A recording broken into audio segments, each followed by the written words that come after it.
With respect to count 1, malice murder, the court will impose a sentence of life with a possibility of parole. With respect to count 2, felony murder, that will merge into count 1 and is dismissed as a matter of law.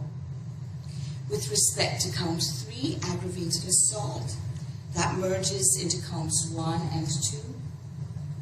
With respect to count 4, felony murder, that merges into count 1 and it is dismissed as a matter of law. With respect to count 5, the false imprisonment verdict, the court imposes a sentence of 8 years consecutive. With respect to count 6, possession of a firearm during the commission of a felony, the court imposes a sentence of 5 years that will run consecutive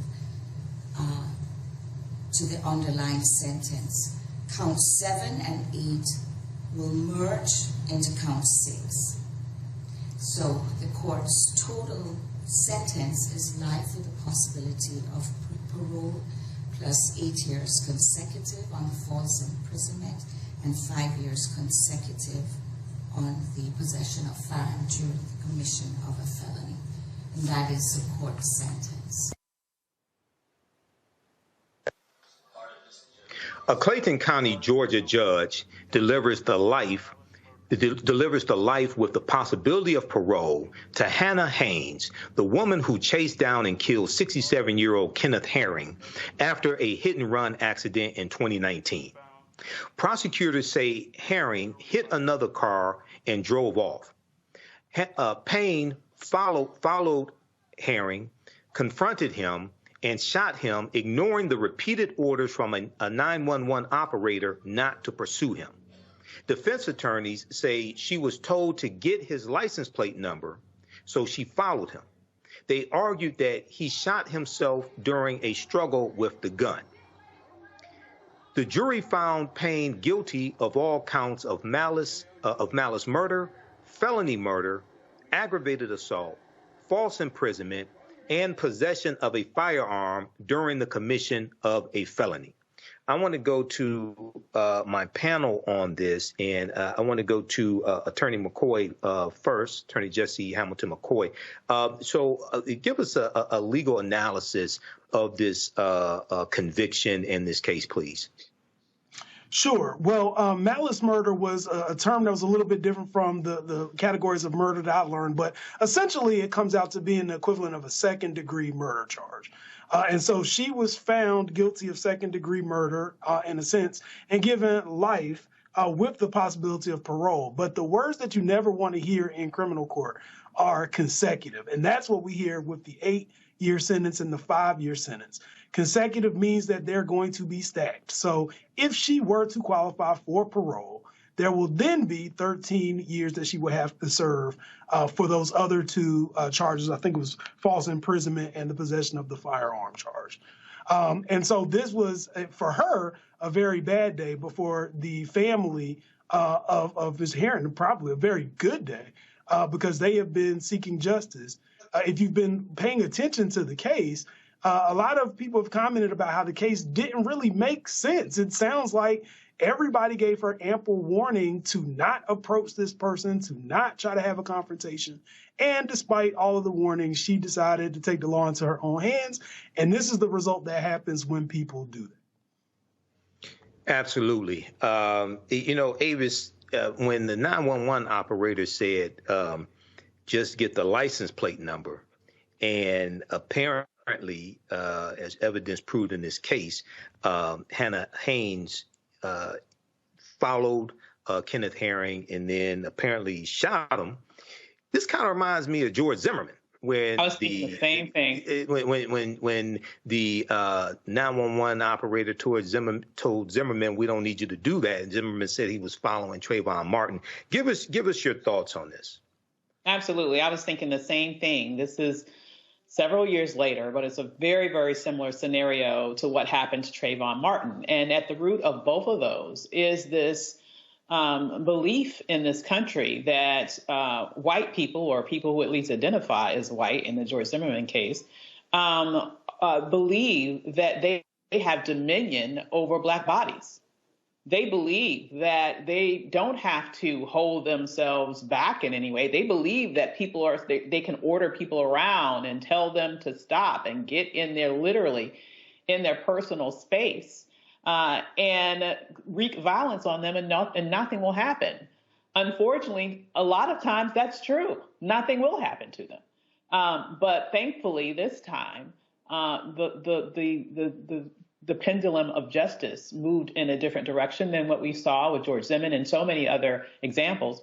The other example that real quickly that comes to mind is just we're seeing a whole lot of white women in particular act out in recent years that we're terming as Karens, being very violent, being very aggressive. We're seeing that a lot. And the difference here is that she had a firearm with her. And this is another reason why everybody don't need to be going around with firearms, because people who cannot control their actions and people who have a sense of entitlement and believe that they have the right to wreak violence, particularly on Black bodies without consequences, will act out in this manner. Unfortunately, a man's life is lost and can never be returned.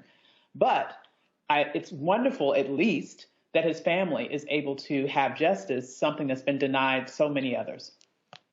Absolutely. This is really a tragedy over, he didn't have to die over this. Get his license plate number, turn it over to the authorities. Don't take the law into your own hands. But Attorney McCoy, oftentimes African Americans are blamed for their own deaths in situations like this. I remember a article from HuffingtonPost.com I use sometimes in lectures that I do, which talked about how white victims, white suspects are treated better than Black victims. Okay, and it dealt with nationwide news stories of how African Americans who were the victim of violent crimes were often blamed for what happened to them. Here, according to the article from WSBTV.com, the defense argued that Kenneth Herring shot himself during a struggle with the gun. Talk a little bit about this phenomenon of African Americans who end up dead in situations like this, being blamed for their own death. So this is very interesting only because, there was video footage that was also introduced to show that she was the one who made the approach to the vehicle with her firearm. And yes, the defense's argument was that there was a struggle over the firearm and that somehow Mr. Herring ended up shooting himself. There was also some forensics that were a forensic expert that testified as to the double latch that would require two hands in order to release, and kind of died down some of the argument that the defense was trying to make. But I think you're right. I think it's common that people are used to a system that is going to envelope whiteness in the sense to allow whiteness to have, either through tears or through just, a tacit understanding, an ability to escape accountability for the actions and criminality that they engage in, particularly against the Black community. And I'm just happy that in this case it didn't work out. I also think it's very ironic that the person who is giving her at the time was also an African-American judge, which I think also expressed some of the importance of people being involved in the system. Absolutely, because judges are either voted into office or they're appointed by governors or they're appointed by presidents, like federal judges, and then confirmed by the U.S. Senate. Very quickly before we go to break, Attorney McCoy, you mentioned the term double latch. Can you talk to us, explain briefly to us, maybe 30 seconds to a minute, what that is, double latch? So my understanding is that there was a double safety system on the firearm itself, and that in order to release the two safety systems so that the firearm could dislodge, you would need two hands to do it. Okay. All right. Thank you for that clarification. Roland Martin Unfiltered will be right back here on the Black Star Network.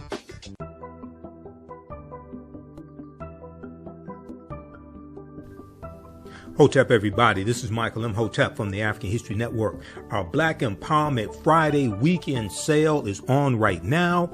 We have a fantastic promotion for you. Get our bundle pack of 2 online history courses that I teach, as well as my 15 lecture downloadable bundle, African History Awakens the African Mind from Mental Death. These are both from me, Michael Imhotep. They're on sale right now for only $100. That's 76% off. My first online history class is Ancient Kemet, the Moors, and the Ma'afa, Understanding the Transatlantic Slave Trade, what they didn't teach you in school. Kemet is one of the original names for Egypt. We deal with thousands of years of history and what leads up to the transatlantic slave trade taking place. I do a PowerPoint presentation. We have book references, articles. There's about 100 articles that we cover in the class, over 200 slides that I put together as well. And there are also video clips, including excerpts of interviews I've done with some of our historians and scholars, as well as Renuka Rashidi, Professor James Small, Anthony Browder, Professor Kabahaya Wafa Kamene, and Dr. David Imhotep. In the second class that I teach, it's called Black Resistance Movements from the Haitian Revolution, the U.S. Civil War, Civil Rights Movement, and Black Power Movement, 1800 to 1968. And we dig in deep and look at history chronologically from 1800 to 1968 and look at what leads to the Civil War taking place.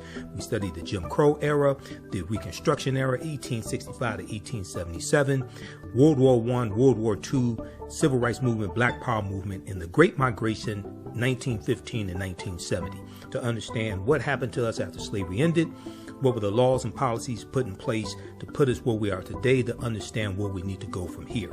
I created both of these classes, created the curriculum, chose the content as well.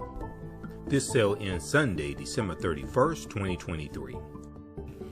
Visit our website, AfricanHistoryNetwork.com, AfricanHistoryNetwork.com. You'll see the promotion at the top of the page. As soon as you register, you can start watching the content.